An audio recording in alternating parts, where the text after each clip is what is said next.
Programa Doc.com está de volta. Muito obrigado pela sua audiência aqui na TVE Ponta Grossa. Nós estamos conversando uma entrevista com o reitor eleito da Universidade Estadual de Ponta Grossa, o professor e escritor Miguel Sanches Neto. Miguel, falávamos no bloco anterior dessa questão de ideias, né, que se tem para implantar ao longo deste mandato que inicia em setembro. Está nos planos aí do seu mandato envolvendo o projeto do Parque Estadual de Vila Velha, né, para trazer ele para a UEPG? Veja, Eduardo, essa é uma reivindicação nossa, da UEPG, que nós temos condições, tanto do ponto de vista administrativo, quanto do ponto de vista técnico mesmo, né, de fazer uma gestão do Parque de Vila Velha, uma gestão que concilie a conservação do parque e a exploração turística. Por que eu digo que nós temos as condições administrativas? Porque nós temos a Fundação de Apoio ao EPG, que é uma instância, um órgão, é independente da UEPG e tem uma agilidade que vai poder dinamizar o Parque de Vila Velha, né? Mas nós temos dentro da universidade o curso de turismo, o curso de biologia, o curso de geografia, né? Que podem dar um suporte muito importante para a conservação e a exploração turística do Parque de Vila Velha. Então nós entendemos que a UEPG ela é naturalmente a instituição que mereceria receber o Parque de Vila Velha, porque nós faríamos uma exploração turística e também para pesquisa, para a extensão do Parque de Vila Velha.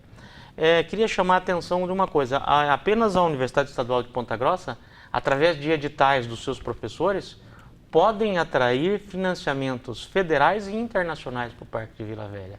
E esse campo, que é o campo do meio ambiente, há muito dinheiro disponível para ser aplicado em projetos, mas por trás tem que ter a instituição pública de ensino e por trás tem que ter o pesquisador, o professor que é extensionista e que tem um currículo que justifique o investimento naquele projeto.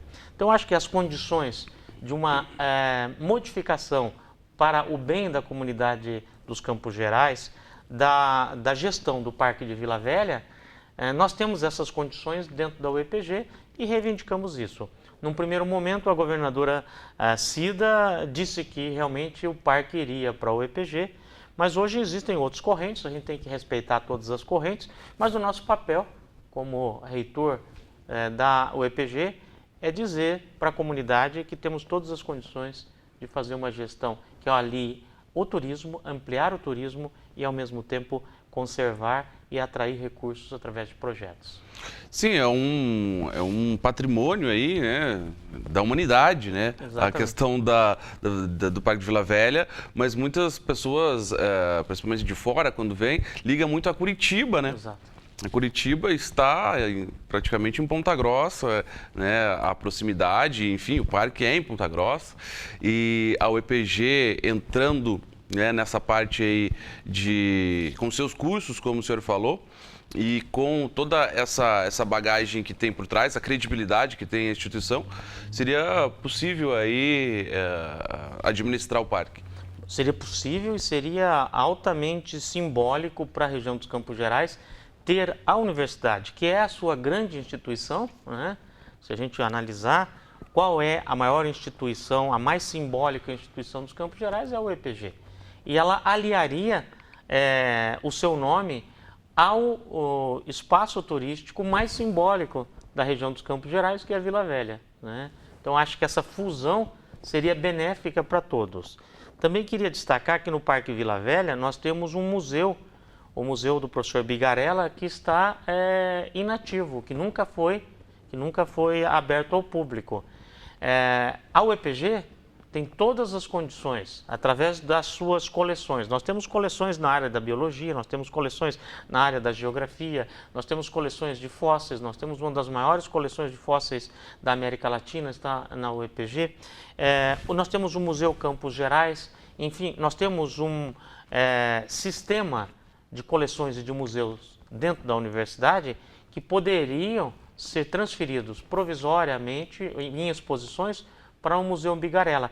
Então a pessoa iria até o Parque de Vila Velha, faria a visita às riquezas naturais do Parque Vila Velha e depois iria para o museu e veria a história dos Campos Gerais e veria museus da área de animais dos Campos Gerais. Enfim, nós somos a única instituição, vou voltar a dizer, dos Campos Gerais e talvez do próprio Paraná, que tem condições de fazer um uso pleno das possibilidades turísticas e de conservação do Parque de Vila Velha. Pois é uma estrutura grande, o senhor falou, recordei agora, acompanhei, noticiava, eu lembro que noticiávamos no Jornal da Manhã, a construção desse museu e é uma estrutura enorme lá. Enorme, que está abandonada e dificilmente uma parceria público-privada vai ter interesse em explorar um museu daquela dimensão. Né? Então, além também do fato de que é importante que uma instituição de ensino esteja à frente do Parque de Vila Velha. Nós temos os maiores pesquisadores sobre o Parque de Vila Velha estão na UEPG. Os maiores conhecedores da realidade na área da geografia, na área dos solos, na área turística estão na UEPG. Então, eu acho que é natural essa relação e, lógico, respeitando as outras compreensões do destino do Parque de Vila Velha, nós faremos uma campanha intensa para que ele fique junto ao EPG. Interessante mobilizar também, né, a população, os setores aí envolvidos para essa causa, né? Exatamente. Isso que nós vamos fazer assim que nós assumirmos. Né? A questão do hospital regional, né? Até recentemente a governadora Cida Borghetti autorizou até ampliação, né? 8 milhões para ampliação do hospital, dobrando ali a capacidade do centro cirúrgico, mais leitos. Né? Hoje o hospital regional tem toda a estrutura, né? Mas quando ele iniciou com poucos serviços prestados. Né? Tinha o prédio, mas não tinha todos os equipamentos e funcionários. Como está a situação hoje do hospital regional? Veja, aí é mais um mérito do professor Everson Krum, que foi um grande gestor. Né? É um grande gestor do hospital e ele colocou o hospital em pleno funcionamento. Os primeiros anos, se vocês se lembrarem, né? Se o povo que está nos ouvindo se lembrar, o hospital ele estava pouco utilizado. Então hoje nós estamos com a capacidade plena, com todos os leitos sendo utilizados.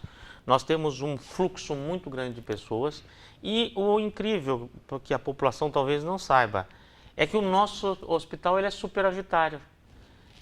Nós tivemos um superávit no ano passado de 1.700.000. Então nós ampliamos os serviços, nós estamos construindo áreas novas, atendendo apenas SUS, quer dizer, lá não tem atendimento particular, né? Porque muitas vezes a pessoa pensa, é superavitário porque há atendimento particular. Não, atendendo apenas SUS, nós tivemos um superávit de 1.700.000 no ano passado, que está sendo reinvestido num bloco novo com recursos próprios do hospital. O hospital já ampliou uma área administrativa com recursos próprios. Hoje existem 2 projetos de ampliação. Essa ampliação de que você falou, de 8 milhões.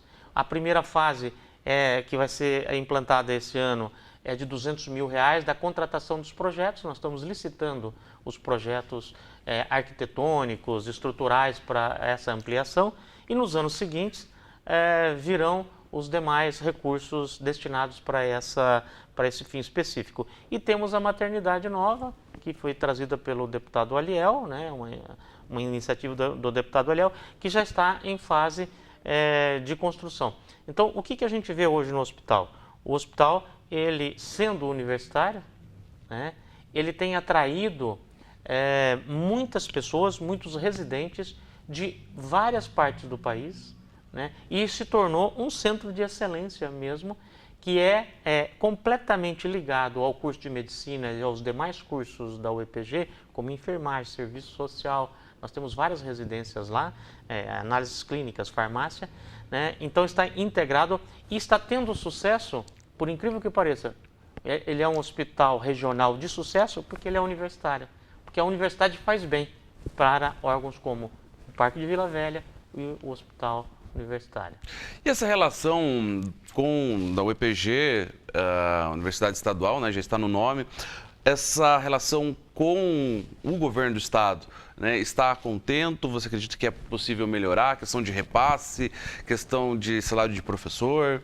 Olha, nós temos um acúmulo de falta de repasses dos salários dos funcionários, né, dos servidores em geral, não só dos professores, que se acumulou ao longo dos últimos anos.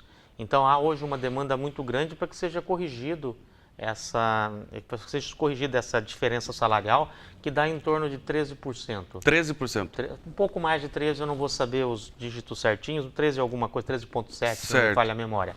Nós batalharemos, então lutaremos para que o governo, seja esse governo, seja o próximo governo, comece pelo menos a fazer o repasse, reponha essa perda salarial que os professores e os funcionários tiveram. Esse é um fator importante. Com relação aos salários, eles são pagos regularmente pelo governo do estado, sem essa diferença que nós pleiteamos que seja implantada. Com relação ao custeio, que é aquela verba que mantém a universidade aberta, que paga luz, que paga água, que paga combustível, que paga, enfim, os serviços que a universidade precisa, esses repasses sofreram muito. Nós não tivemos o repasse previsto em lei. Então essa é uma luta que a reitoria vai ter que fazer de exigir, porque eu acho que é um caso de exigência porque ele é previsto em lei. Exigir que esses repasses de custeio sejam feitos, claro que na medida em que o governo possa fazê-los, mas que eles sejam feitos. Então hoje, dos 22 milhões de custeio da universidade, a universidade hoje ela tem 22 milhões para pagar todas as suas despesas de custeio.